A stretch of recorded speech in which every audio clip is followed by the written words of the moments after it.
Okay, in this video, we're going to look at a concept where we divide polynomials, and this is going to help us later when we want to factor larger polynomials in degree 2, or it'll work for degree 2 also.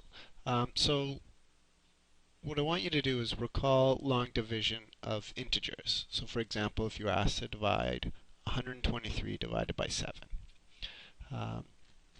Probably a lot of people, don't remember how to do long division on integers. It's one of those things that you learn in grade, I don't know, 5 or 6, and then you kind of forget about it. But the way we divide polynomials is kind of going to mimic this idea of long division on integers. So it would be a good idea to go through an example just to remind ourselves how to do this. So if we're asked to divide 123 by 7, we set up our long division like this. And then we say, how many times does 7 go into the first digit? Well, 7 doesn't go into 1, so then we have to go to the next digit. How many times does 7 go into 12? And it goes in 1 time, right? Not evenly, but you couldn't go to 2 because then you'd have 14. So then you would multiply 1 times 7, which is 7. You write that under the 12, and then you subtract. 12 minus 7 is equal to 5.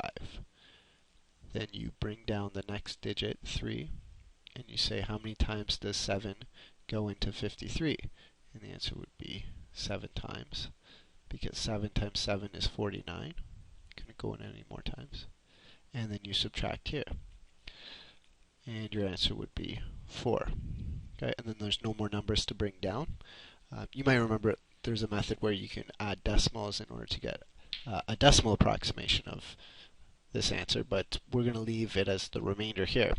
So just to label a couple of these terms, the 123, the thing that you're dividing, that's called the dividend. The 7, the thing you're dividing by, that's called the divisor. The 17, sort of the result, that's called your quotient. So when you divide two things, the result is the quotient. And the 4, which was left over, that's called your remainder. Okay, so these terms are all going to be useful when we move on to dividing polynomials. Another thing you could do is sort of write what we'll call a division statement. So what this means right here is that 123, when we divide 123 by 7, we get 17 with a remainder 4. So when you divide 123 by 7, what that means is 7 times 17. 7 times, that should be a bracket, 17 is almost equal to 123, but there was a remainder of 4, so you have to add 4. So you could check that this is true if you're not sure. And then our division statement is going to be just sort of a modification of this. We're just going to divide everything here by 7. So 123 divided by 7. So if I divided everything by 7, is equal to, now if I divided this term by 7, the 7's would cancel out, so I just have 17 plus 4 over 7. So another way to think about this is 123 divided by 7, which is what we were asked to do originally, is equal to 17 and 4/7. Okay, now we're going to just kind of mimic this in order to divide a polynomial. So I'll try to leave this on the side so we can see what we did. So we're going to try to divide two polynomials. And just like when you divide integers, you have to have the bigger number divided by the smaller number. When you divide polynomials, you have to have the higher degree polynomial. So let's say 2x squared plus 5x minus 1. And then that can be divided by a smaller degree polynomial, x minus 2. So x minus 2 is dividing this bigger polynomial, 2x squared plus 5x minus 1.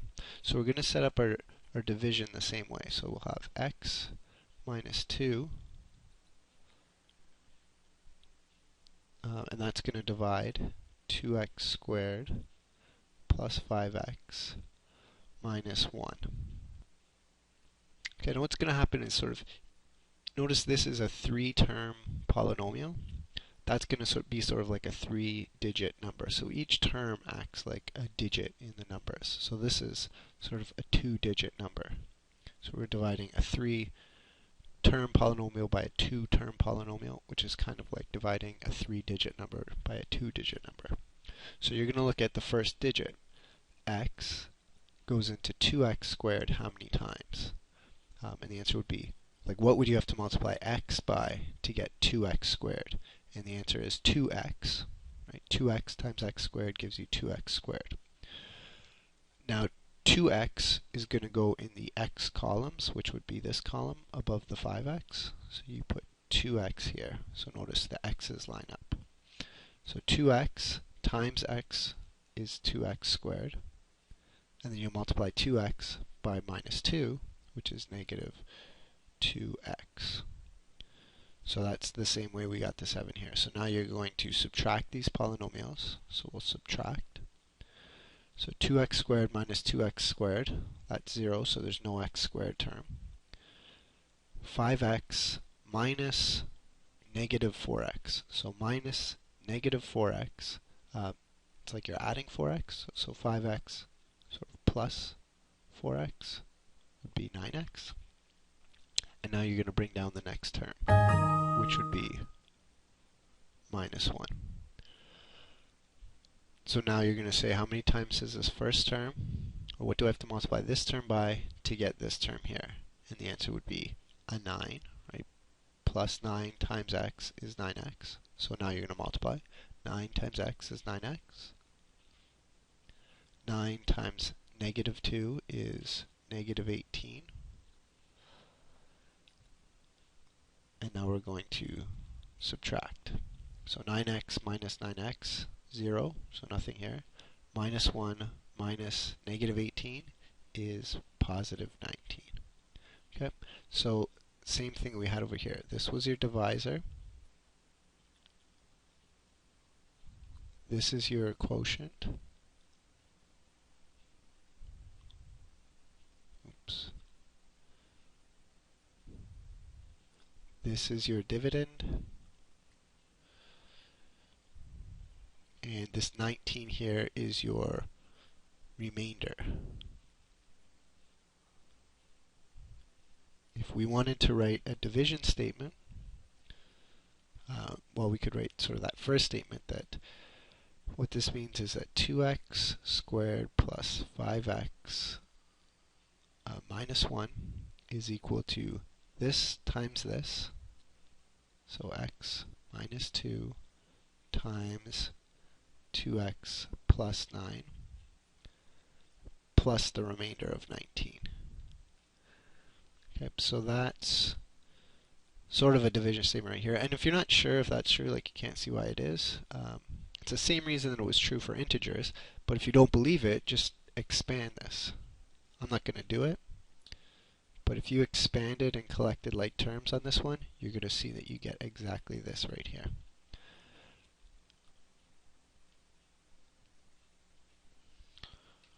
Whoa, did you catch my mistake? Yeah, I made a mistake.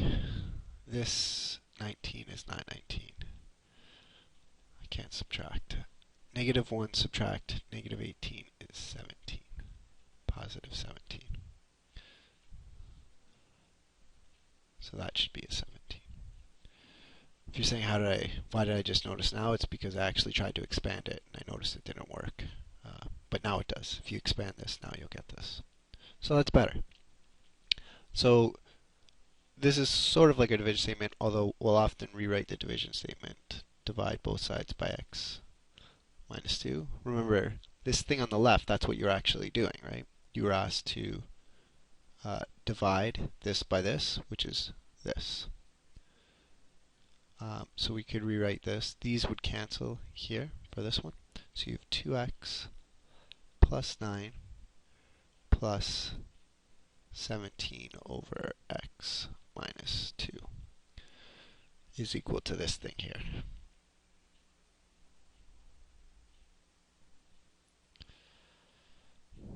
So this is our division statement.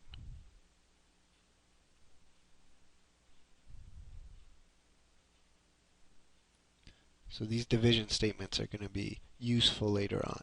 So basically what we have is our dividend divided by our divisor, which is really what a division question is. You divide your dividend by your divisor. That's equal to our quotient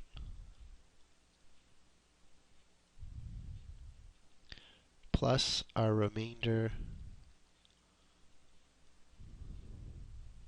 over the divisor. So that's what your dividend statement or division statement would always look like. Okay, so that's how you do, as one example of doing long division on polynomials.